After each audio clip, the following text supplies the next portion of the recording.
Dame in gospodje, in opravičujem se Aleksu, ki je pravkar lepo predstavil. Za nocoj sem imel pripravljen drugačen govor. V programu je moja tema položaj Izraela na svetovnem odru. Namenil sem se govoriti z vami o našem 8. sovražniku na bojišču, poleg 7 fizičnih vojn, o sovražniku, ki ga je predsednik vlade Netanjahu začel opisovati v svojih govorih v zadnjem letu. Premišljena nadloga svetovnega antisemitizma, ki so jo orkestrirali, organizirali in financirali premeteni, zlobni in odločni sovražniki naše zahodne civilizacije. Govorim o muslimanski bratovščini in njenem finančnem podporniku, državi Katar, z neomejenimi viri in njenem naftnem emirju, šejku Tamimu bin Hamadu al-Thaniju. Pri tem mu pomagajo politični zavezniki emirja, Erdogan iz Turčije in na drugačen način Kitajska, ki zagotavlja diplomatsko zaščito zarotniškim sovražnikom. Namesto tega sem se odločil, da spremenim svojo temo na tisto, ki trenutno zaposluje Izraelce in je v mislih milijonov po vsem svetu. Memorandum o soglasju predsednika Donalda Trumpa z Iranom. Na papirju si je težko predstavljati slabši dogovor. Morda celo slabšega kot grozno pomanjkljiv JCPOA Baracka Obame. Dejansko so nekateri analitiki Trumpov dogovor poimenovali JCPOA 2.1.0 dogovor, ki popušča pri skoraj vseh zahtevah predsednika ZDA in ki izdaja Izrael, saj omogoča Iranu, da ponovno zgradi svoj arzenal raket in ponovno oboroži svojo mrežo proksijev. In ki nam celo veže roke v Libanonu, kjer je bilo skoraj milijon naših državljanov pregnanih iz svojih domov na severu države. Trump kriči na našega predsednika vlade, hkrati pa hvali razumne iranske vojaške diktatorje. Trumpove nedavne javne izjave novinarjem so bile ostre do Izraela, obenem pa se na farsičen način poigrava z idejo, da bi Izrael zamenjali s šibkimi Sirci v Libanonu pri nalogi razorožitve Hezbolaha. Sirija v Libanonu bi odprla vrata našemu drugemu sovražniku, Erdoganu, da bi sedel prav na naši meji. V memorandumu o soglasju se Trump zaveže, da Amerika nikoli več ne bo napadla Irana ali spodbujala spremembe režima. Omogoča oslabljenemu iranskemu režimu sprostitev njihovih 50 do 100 milijard zamrznenih ali omejenih tujih sredstev, prav tako pa zagotavlja 300 milijard novih naložb v Iran. Vse to pomeni, da diktatorji IRGC dobijo nujno potrebno gospodarsko rešilno vrv. Zdi se tudi, da memorandum o soglasju popušča celo glede jedrskega vprašanja, saj bi Iranu morda dovolili obogatiti uran na nižje ravni, medtem ko bi razredčili svoje visoko obogatene jedrske zaloge. Še huje, Trump je izdal dolgotrpeče iransko ljudstvo, kateremu je marca dejal, naj se pripravi, da si vzame svojo državo nazaj od tega zlobnega režima. Kako je torej lahko tako imenovani mojster dogovorov sklenil tako slabega?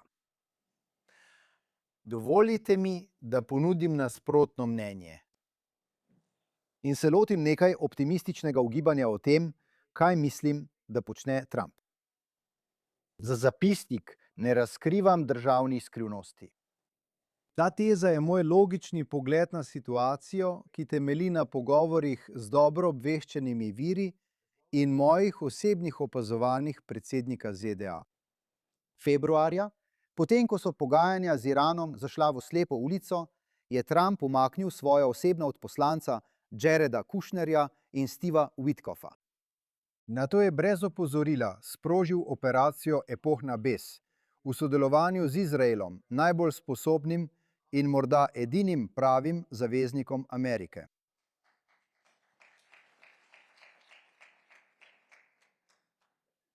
Kako so lahko isti pogajalci, skupaj s prijaznim podpredsednikom J.D. Vanceom, zdaj prišli nazaj s sporazumom, ki Iranu podeljuje vse pogoje, ki so bili prej zavrnjeni?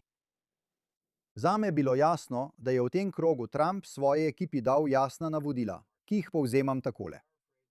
Priskrbite mi dogovor, ki odpira Hormuško užino, in ne odnehajte, dokler ni opravljen. Seveda so Iranci, ko so zaznali šibkost svojih sogovornikov, poskrbeli, da so bili pogoji, tako kot pri pogajanjih o JCPOA z Johnom Kerryjem, popolnoma prirejeni njim v prid. Je to res isti Donald Trump? Kako je lahko naredil tako radikalen preobrat? Poskusimo rekonstruirati, kaj se je zgodilo. Ko je predsednik začel silovito kampanjo, se je zdelo, da verjame, da bo to trajalo približno 60 do 90 dni. In to bi na koncu pripeljalo do spremembe režima v Iranu. Še posebej, ko bi bila iranska politična in vojaška vodstva odstranjena v prvih minutah prvih bombnih napadov.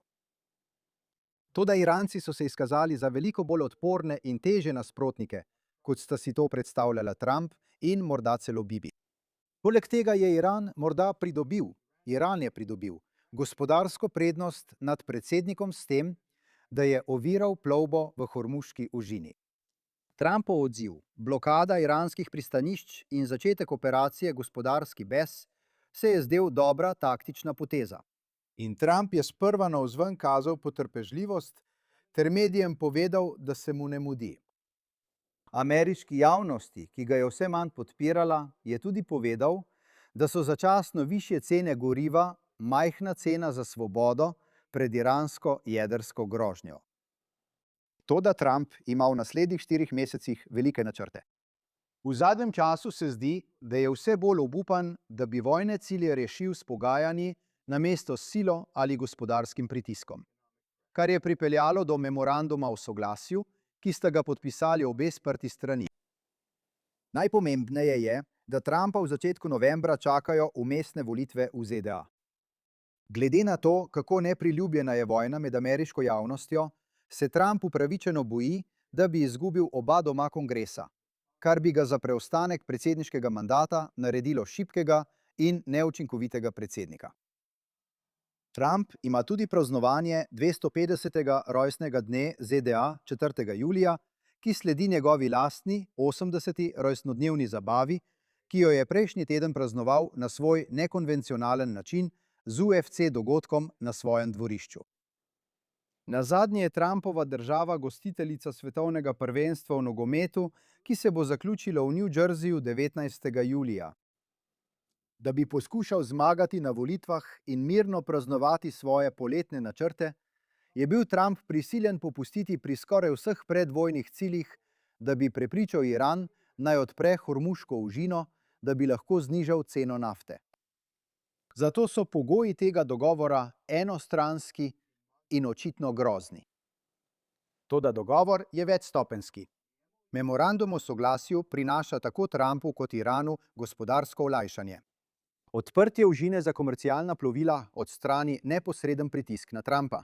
Medtem ko strani še naprej pogajajo o najtežjem vprašanju, iranskem jedrskem programu, ki so ga Iranci pokazali, da ga niso pripravljeni opustiti niti pod najhujšim pritiskom.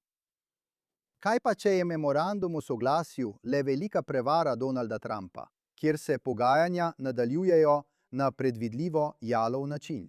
Med zakonsko določenimi 60 dnevi, ki jim sledi še dodatnih 60 dni, kot je predvideno v memorandumu o soglasju, se bodo ta obdobja končala tedne po ameriških vmesnih volitvah.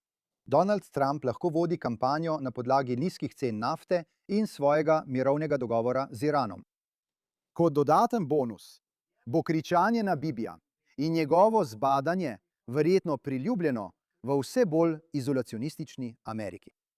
Ironija tukaj je, da bo Trumpova stran tista, ki bo zavlačevala s časom, kar je bila vedno iranska taktika v prejšnjih pogajanjih. Z drugimi besedami, za zdaj je memorandum o soglasju dogovor Hormuz za Hormuz, pri čemer večina gospodarskih in drugih enostranskih koristi pripade Iranu šele, ko bodo rešena in dogovorjena težja vprašanja. Trump bo dobil gospodarsko olajšavo, ki jo potrebuje pred vmesnimi volitvami. Cena nafte bo padla, prav tako tudi cene bencina v ZDA na črpalkah. ZDA in druge države bi lahko ponovno napolnile svoje strateške zaloge nafte, ki so bile izčrpane po 120 dneh občasnih pogajanj. Ali kdo dvomi, da bodo na novo opogumljeni Iranci na koncu zavrnili osnovne Trumpove pogoje za dogovor o jedrskem vprašanju? Predsednik bo nato imel proste roke v 2 letih brez volitev, da popolnoma premaga to iransko diktaturo. Sploh se mu ni treba vrniti v vojno. Lahko preprosto in odločno nadaljuje operacijo gospodarskega pritiska, medtem ko mogočna ameriška mornarica in druge ameriške vojaške sile spremljajo trgovske ladje skozi Hormuz, upajmo, s pomočjo zaveznikov iz NATO. Ti 4 meseci bi omogočili boljše načrtovanje za morebitne operacije v Hormuzu, tako za blokado iranskega ladijskega prometa, kot tudi za olajšanje komercialne plovbe skozi ožino. Poleg tega, da Trump ni zadovoljen s ponudbo Irana glede jedrskega vprašanja, ne morem verjeti, da bi Trump dovolil Iranu, da drži Hormuz za talca. To izsiljevanje bi se lahko v prihodnosti znova in znova ponavljalo. Kadarkoli se zgodi nekaj, kar diktatorjem ni všeč. Namesto tega bo vrnitev k gospodarski jezi ustavila iranske pošiljke nafte. Ko bodo pristanišča blokirana, se bodo iranske naftne zmogljivosti napolnile do polne kapacitete, kar jih bo prisililo v ukrepanje. Da jih ustavijo, bodo morali ustaviti svojo proizvodnjo, pri čemer bodo nekateri njihovi vrelci trajno poškodovani. Trump tega ni želel, saj bi to lahko povzročilo dramatičen odziv trga zaradi zmanjšanja iranske ponudbe tik pred pomembnimi vmesnimi volitvami v ZDA. Tako s tem memorandumom o soglasju začasno umika nogo s plina in bo naslednje 4 mesece vozil v prostem teku, medtem ko zmanjšuje svoje gospodarske pritiske. Iran je doživel morda celo $1 bilijon gospodarske škode. Za dodatno stabilizacijo naftnega trga Trump začasno dovoljuje izjemo za sankcionirano nafto. Nekaj mesecev, v katerih bodo zbrali nekaj milijard na mesec, ne bo bistveno popravilo zlomljenega iranskega gospodarstva. Brez vrenčih vojn, brez vojakov na terenu. Za vse to sta potrebna čas in potrpežljivost. 2 lastnosti, ki jih Trumpu primanjkuje v času pred vmesnimi volitvami. Trump je odločen in zelo pameten moški. V hebrejščini bi rekli: Trump, hulo frajer, Trump ni naiven.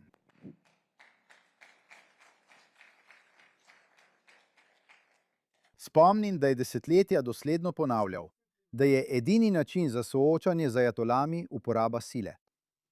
Ve, da se s tem prevarantskim režimom ne moreš dogovarjati, saj bodo lagali in zavajali tako, kot so vedno počeli.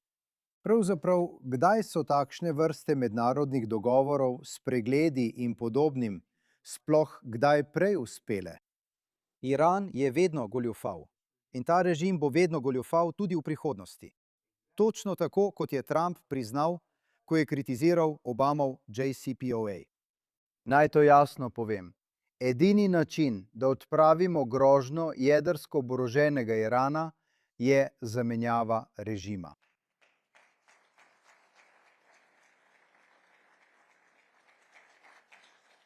To je mogoče doseči z gospodarskimi sredstvi, v kombinaciji z oboroževanjem, zaščito in spodbujanjem lokalnih sil v Iranu.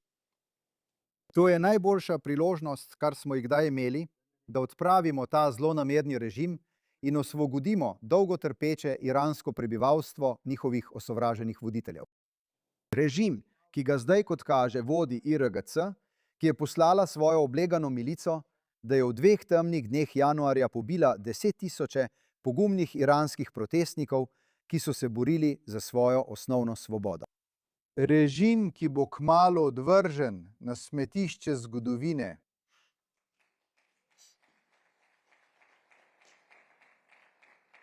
Skupaj z dolgo vrsto drugih genocidnih in eksistenčnih groženj za judovsko ljudstvo in za ves svobodni svet. Odstranitev iranskih diktatorjev bo utrdila Trumpovo zapuščino in zagotovila, da ga bodo občudovali zaradi njegove neomajnosti za iransko ljudstvo. Kljub memorandumu o soglasju še vedno zaupam predsedniku.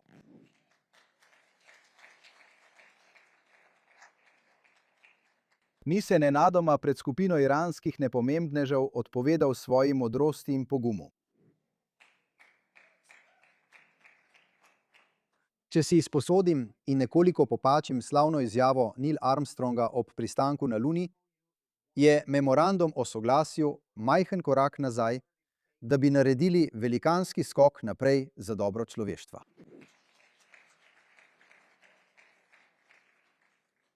Bog blagoslovi predsednika Donalda J. Trumpa.